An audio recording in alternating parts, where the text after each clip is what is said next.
The Matinee Theater, starring Victor Jory.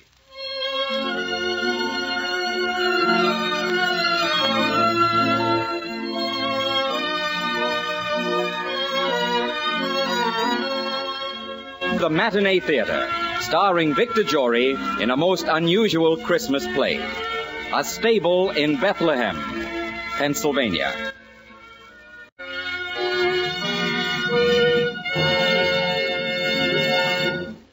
Ladies and gentlemen, today from the stage of the Matinee Theater, this invites you to enjoy a modern miracle play.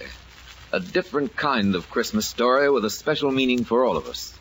A Stable in Bethlehem, Pennsylvania.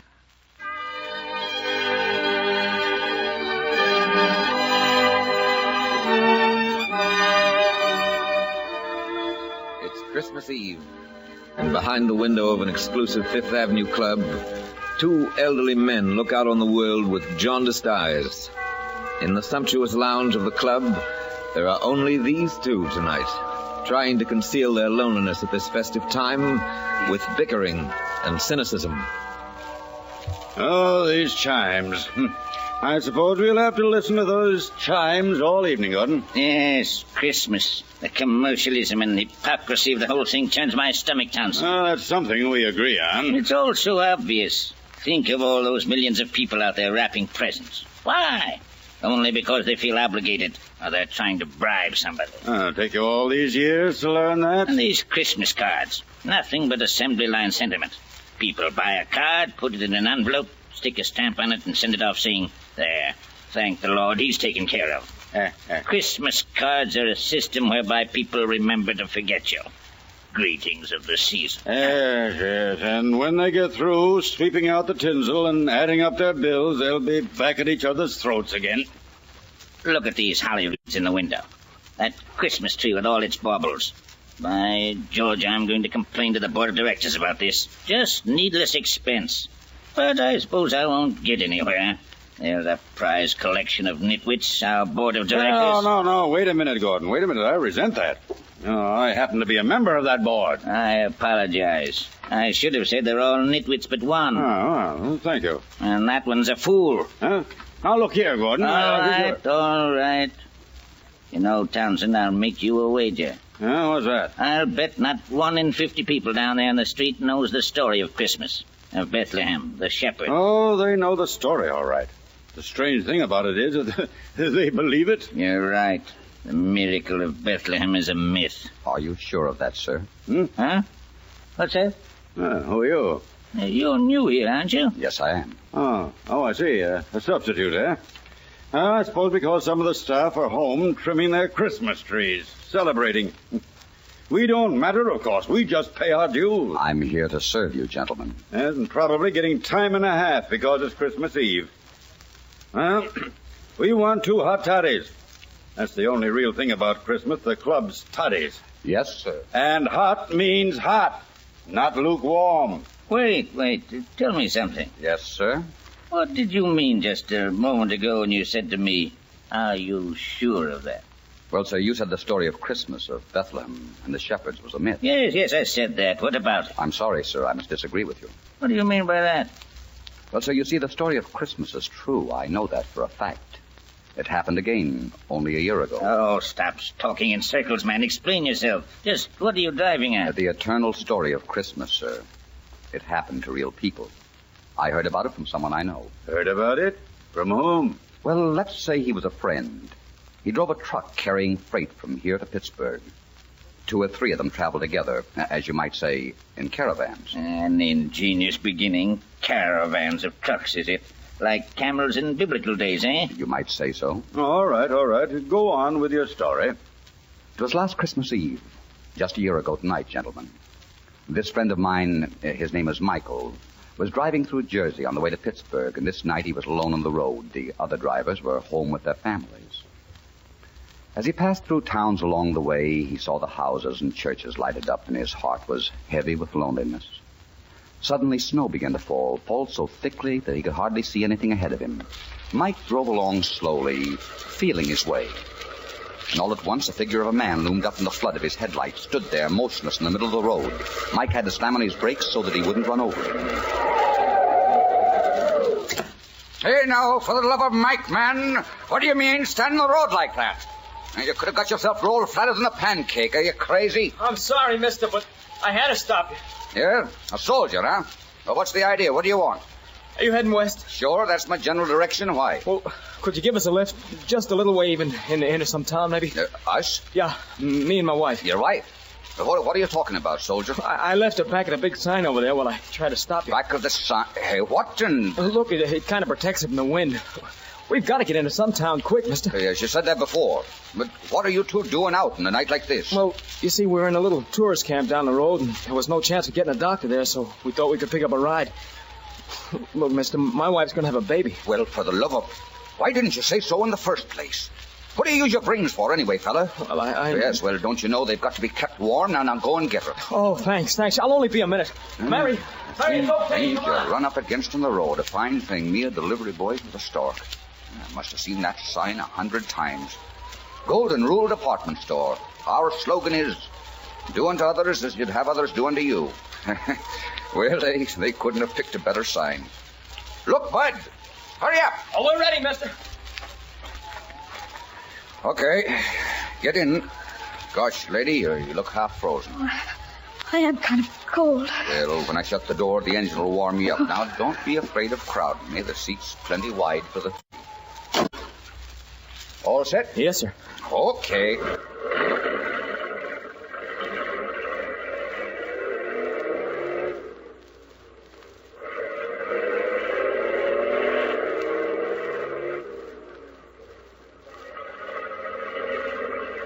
We'll find some place in the road and stop for some hot coffee. That'll thaw you out, ma'am. I don't know what we would have done if you hadn't stopped for Joe. It's going to be all right now, Mary, honey. He understands. Well, I wouldn't say that, Joe. Me being a bachelor. But like my mother used to put it, bless her soul, babies manage somehow to make their way into the world. Yeah. How far is it to the next town? Can't we go a little faster? No, Bud, you can't make time in the snow. Oh, don't worry, Joe. I'm all right, honest I am. Where are you bound for, son? St. Louis. St. Louis. Boy, you've got a long way to go. Yeah, but you see, that's where Mary was born. I see. Her folks still live there. She wanted to be there when we had our baby. Oh. There isn't much time left on my furlough, but I thought maybe we could make it. At least I'd know I was leaving her in good hands. Oh, everything will be fine, Joe. You'll see. Just keep your arm around me. Hold me closer. Say, there's a blanket in back there. Put it around her, Joe. Oh, thanks. Boy, oh boy, this is a funny Christmas Eve for me to be spent in Mike Riley with a family on his hands. But don't think you're going to get away without paying me for the trip, folks. Paying you? Sure. If the little one happens to be a boy, ma'am, you can pay me by making one of his names Michael. Oh, I think that could be arranged. We're all of one mind, then, are we? Fine. And back home, I've got the christening present all ready for the child. The self-same crib in which I was nursed and my father before me. Come all the way from Ireland, it did. Oh, that'd be wonderful. Joe was going to make a crib all by himself. Oh? You see, he was a carpenter before he went in the army. The best carpenter you ever saw. No, honey, I wasn't that good. Never try to argue with a woman, Joe. What about that crib I'm going to give you?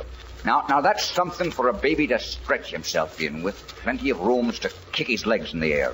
Hand carved it is. All of it. And right at the head are two angels. The little fella can't open his eyes without seeing them.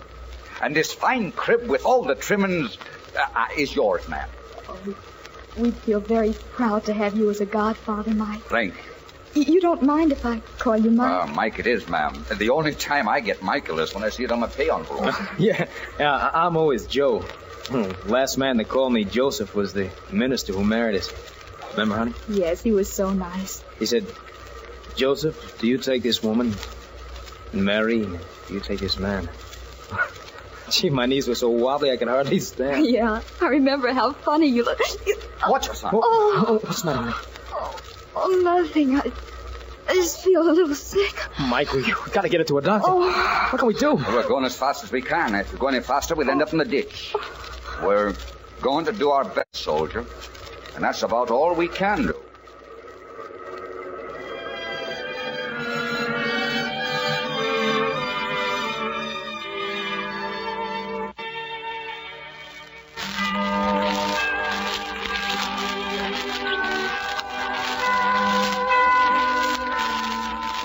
What's the rest of your story? Why did you stop? I just thought you might want your hot toddies, sir. Well, never mind the toddies. You go on. Yes, go on, Joseph. Joseph, the carpenter, and his wife, Mary. I must admit the first part of your story has a very ingenious parallel. But where do we go from here? Well, the storm got worse and worse. And the truck staggered on through the blizzard. It was a night that never seemed to end. Joe and Mary held on to each other desperately, like two frightened children. Mike was groping for words to help them. It wasn't easy. Come out of it, you two, now, will you? Come out of it now. No matter what happens, you have each other. Think of me riding up and down this road day in, day out. You don't know what it means not to have someone you can put your arms around and love. Oh, I know, Mike, but Mary's hardly more than a kid. And we've had so little time together.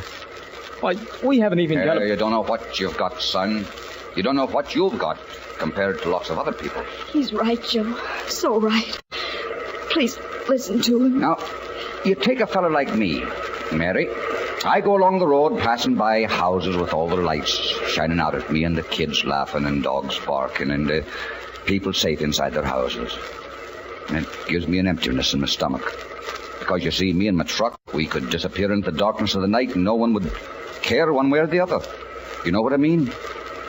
We come into this world lonesome, and it's a wonderful thing when you can find someone to share it with you and fill all that emptiness. Well, what are you slowing down for, Mike? You stopping? Yeah, and not because we want to. What is it, Mike? I'm afraid the radiator's frozen up. Gosh, it stopped. You're telling me? Mike, we gotta think of something. Mary's feeling awful bad. And now keep your shirt on, son. We can't stay here in the middle of the road. No, we can't. Here, Joe, take this flashlight. Open the door. All right. What does that sign say on the other side of the road there? Can you see? Yeah. There? 1 mile to Bethlehem. 1 mile to Bethlehem. Why, I know where we are. You're going to be okay, Mary, okay. 1 mile. Might as well be 1,000 miles right now. Not as bad as that, Joe. There's an old guy lives down the road a little way. Just much of a place. It used to be a livery stable. And when horses went out of style, the old bird stuck a couple of gas pumps out in front. Yeah, but do you think he'll help us out? Sure, he'll help us. I buy gas from him, I do all the while. He's one of those Pennsylvania Dutchmen. Folks call him Papa Bauer. Come on, Mary. Put your arms around my neck and I'll carry you. I'm sorry to be so much trouble, Mike. Trouble? Think nothing of it, kid. Take the flashlight, Joe. Yeah, all right. You're just a little wee bit of a girl, Mary. And I can hardly feel you in my arms. You feel all right, honey? Of course. I know we're safe now, dear.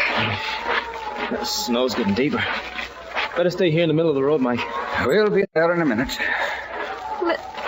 Let me hold your hand, Joe. Oh, sure, honey, sure. I'm scared. I'm scared, Joe. Hold on to her hand tight, Joe. That's what she wants more than anything else. I'm all right. I've got to be all right. Gotta hurry, Mike. Where is this place? I can't see anything but snow. We'll get there, Joe. We've just got to keep going, too. Keep going. It's not far now. Well, look, there it is. Where? There. I knew it was around here. Take Mary, Joe. Let's see if I can wake up the old man. Come on, Bauer, open up the door. I suppose he isn't home. He's got to be home. Bauer, wake up. Who this? What you want? Open your house. Open the door. Get Mike Riley. Come on downstairs. Make it snappy. Mike Riley? Yeah, and I got trouble on my hands. I've got to use your telephone. I need some hot water for my truck. It's froze up down the road. I'll be right down, Mike. Just a chance give me to get in my pants. Okay. We'll be inside in a minute, Mary. How are you feeling? Oh, fine, Mike. If you could only make Joe believe it. Don't worry about him. He believes it, don't you, Joe? Oh, yeah, sure. You've got to forgive him, Mary. He can't help acting like a father. Yeah, that's right, honey. That's all. Mary. Mike, he's fainted. Mary!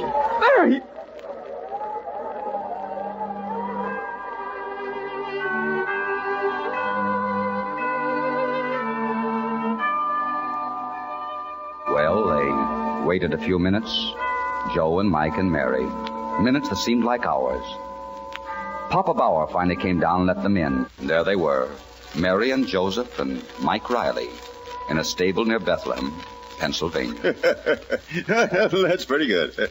Mary and Joseph and Mike Riley. Yeah, but what about the shepherds and the wise men? Oh, they came. And there was a star, too. Oh, come now. Would you like me to finish, John? All means, I wouldn't miss this for the world. No, Nerai, go on. Well, Mike and Papa Bauer started calling up doctors for Mary. But it was Christmas Eve. It didn't seem any of them were at home. They must have tried about 20 doctors, going right down the list. But all they got were maids who said they'd try and find Dr. So-and-so and tell him about it. They were getting desperate. Mary and Joe were upstairs in Papa Bauer's room, and they all knew Mary's baby would be born soon. This one's out, too. My. What do you have to do to get a doctor around here, anyway? Well, Mike, it's, Christmas Eve. Yeah, well, look, you keep on the phone, Bauer. I'm going upstairs. Let me know if you have any luck. I keep my drum.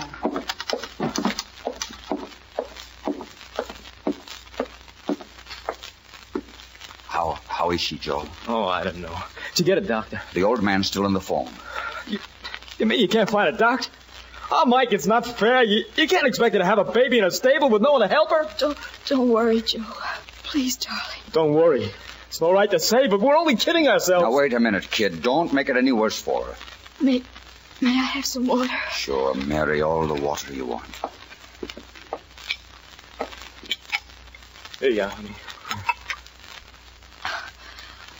Thank you, dear. Now, you just sit down, Joe. No, right here on the bed. Listen, Joe. You said something about a woman having a baby all by herself in a stable. Well, I'm not exactly a religious guy, but I can remember my grandfather telling me a story I never forgot. Oh, Mike, this is no time for stories. It's always time for this story, Joe. I can still see the old boy's gentle smile as he told it to me. It went something like this. The birth of young Jesus, he'd say, was a miraculous thing. It happened in those days that Joseph came to Bethlehem with his wife Mary, who was great with child. There was no room at the inn for them, no accommodations.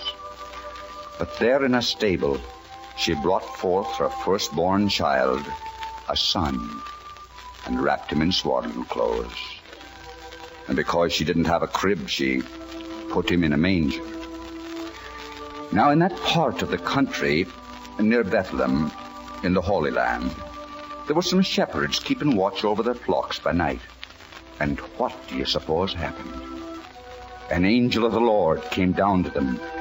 The glory of the Lord shone all around them. They were pretty scared, these shepherds. But the angel said to them, you don't have to be afraid. I'm bringing you tidings of great joy, which shall belong to all people. Right now, in the city of Bethlehem, a child is born. He's the Savior of all men, and you'll find him lying in a manger. And suddenly, with the angel was a heavenly host praising God and saying, Glory be to God in the highest, and on earth peace, goodwill toward men. It's beautiful, Mike. I only wish I could have told it to you like my grandfather did. Mike, come a minute down. Well, I guess maybe Bauer caught up with the doctor. Oh, I hope so. I'll be right back. What is it, Bauer? Did you find the doctor? No, but listen. Do you hear? Do I? Wait a minute.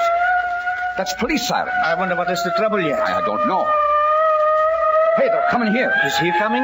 Maybe now we can get some help. Don't you see? Maybe they can round up a doc or take Mary to a hospital. All right, you guys, come on, stick 'em up. It's okay, Chief. I got him covered. Hey, what goes on here?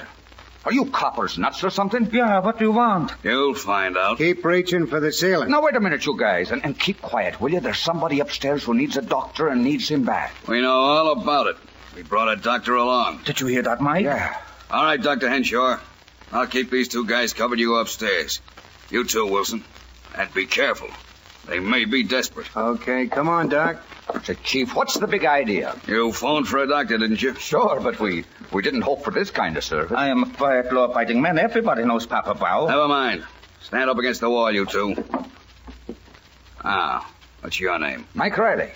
I suppose you don't know anything about the stick-up at the country club tonight. Stick-up? Oh, listen, Chief, I'm a truck driver on my way to Pittsburgh. Now I'll tell one. Well, it's true. My truck's parked just up the road with a frozen radiator. Hey, Swenson, go see if there's a truck around here. Yeah, Chief. What I can't understand is who sent you here. Yeah, all we did was phone for a doctor. And that's where you made your mistake. Huh? One of the doctors you phoned was Dr. Henshaw, the one upstairs. He's a member of the Bethlehem Vigilance Committee. The which? You heard me. A group of professional businessmen who make it a point to suppress crime. And what's so criminal about what's happening here? Quiet. 3 members of the committee were at the country club when you pulled off that stick-up. Dr. Henshaw, Lawyer Marshy, and Mr. Davis, who owns the Golden Rule department store.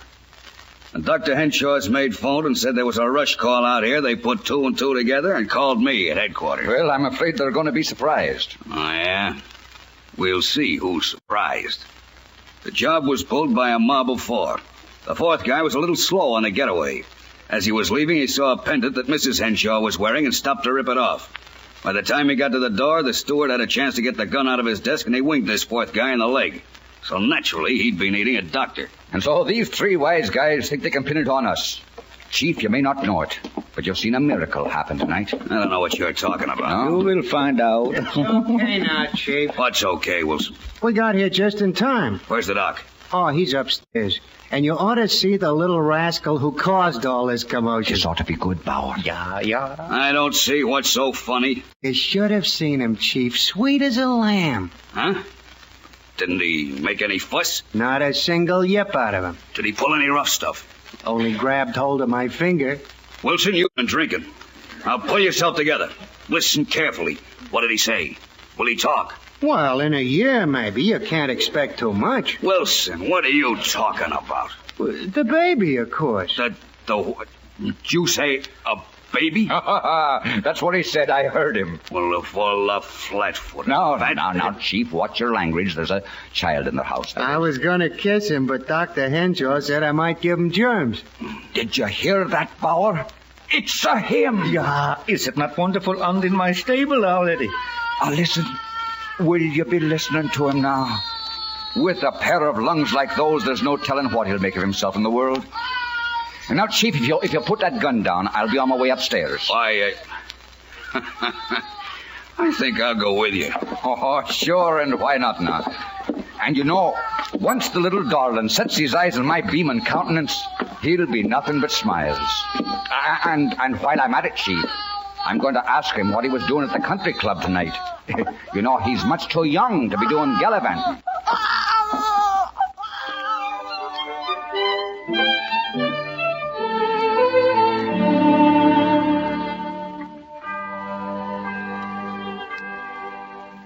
So you see, gentlemen, there was Mary, Joseph, and the baby in that stable in Bethlehem, Pennsylvania. There were the doctor, the lawyer, and the merchant, 3 very wise and good men. And though they've made quite a mistake, the police were there, too. Shepherds of the law, you might call them. In many ways, it was like the story of that other Bethlehem. And as I said before, there was even a star. A star? Oh, yes. Remember I said the policemen were trailing a stolen pendant? Yes. Well, that pendant was a star, a sapphire. And that's what the wise men and the shepherds were looking for when they arrived at Papa Bauer's stable. Well, star sapphire. Think of that. And did these wise men of yours bring gifts? Yes, sir. The merchant, Mr. Davis, brought clothes for the baby from his store, dressed him fine and warm. And the doctor gave Mary and Joe a big Christmas dinner, brought it all the way out to Papa Bauer's. Mike was there and half the police force. And what about the lawyer? Oh, he did his part. He made all the arrangements for Mary and the baby to go to her folks in St. Louis, in real style. What do you think of that? What do I think of it? I think it's one of the most heartwarming stories I ever heard. I think it calls for a drink. Right, and you must join us, waiter. What do you say to some hot Christmas toddies? You're very kind, sir, but I must ask you to excuse me. Nonsense. Your story has turned what promised to be a long, dreary evening into a most enjoyable one. An evening I shall never forget. Hey, Gordon? I should say so. This is the first Christmas Eve in years that I haven't felt, Lonely is the word you're looking for, Gordon. Yes, that's it. Lonely. If I may say so, gentlemen, there's never any need for loneliness, and especially at Christmas time. There's a cure for loneliness, and it's very simple. All you have to do is to find someone who is poor and unhappy and bring them the warmth of charity and understanding. Now, if you'll excuse me, I have to attend to my duties.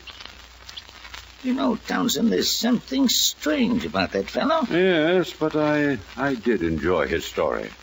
Townsend, maybe there's more to Christmas than we thought. Possibly we've built a shell around us, a shell through which the good things, the kind things can't get through. Yes, and it took a waiter to show it to us.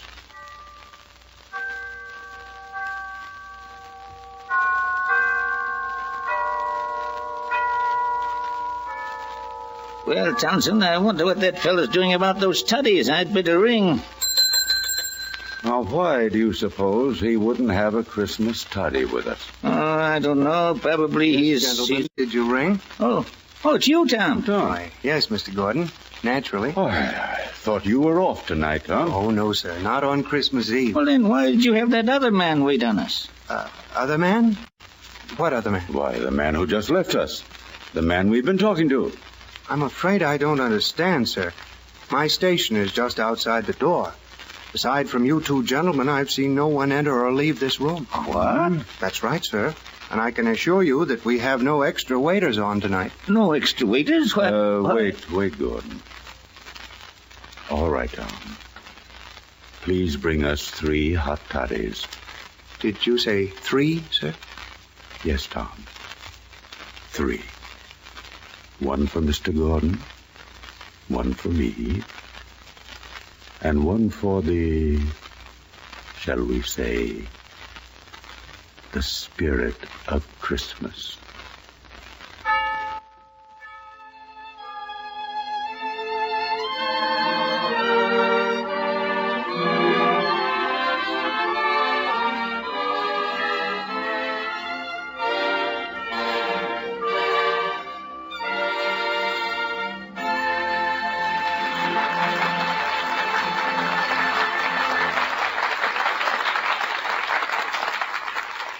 This is Victor Jory, friends. I do hope you've enjoyed our Christmas play. And you know this Christmas is unusual because Americans will observe Christmas this year in many, many parts of the world in many different ways. Yes, in many different ways. As one small voice in the never-to-be-stilled spirit of Christmas, I want to express you the deep and sincere holiday wishes of all of us who bring you Vic's Matinee Theater. Our producers, our cast, our director, our writers, and our technical men, Mr. Warno and his orchestra, and our sponsor, Vic's.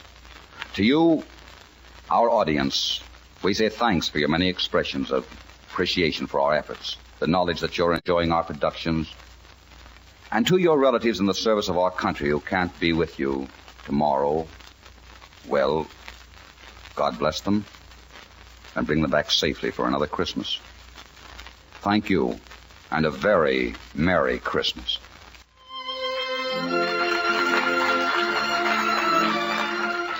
Today's play was by David Victor and Herbert Little, Jr. and was based on an original story by Charles Tazwell. It was directed by Richard Sanville. Next Sunday, Matinee Theater will bring you the story of a woman who couldn't spare the time for love and a man who changed her mind. The gay, romantic Paramount comedy in which Claudette Colbert and Fred McMurray made such a delightful couple. Next week, No Time for Love, starring Victor Jory. This is CBS, the Columbia Broadcasting System.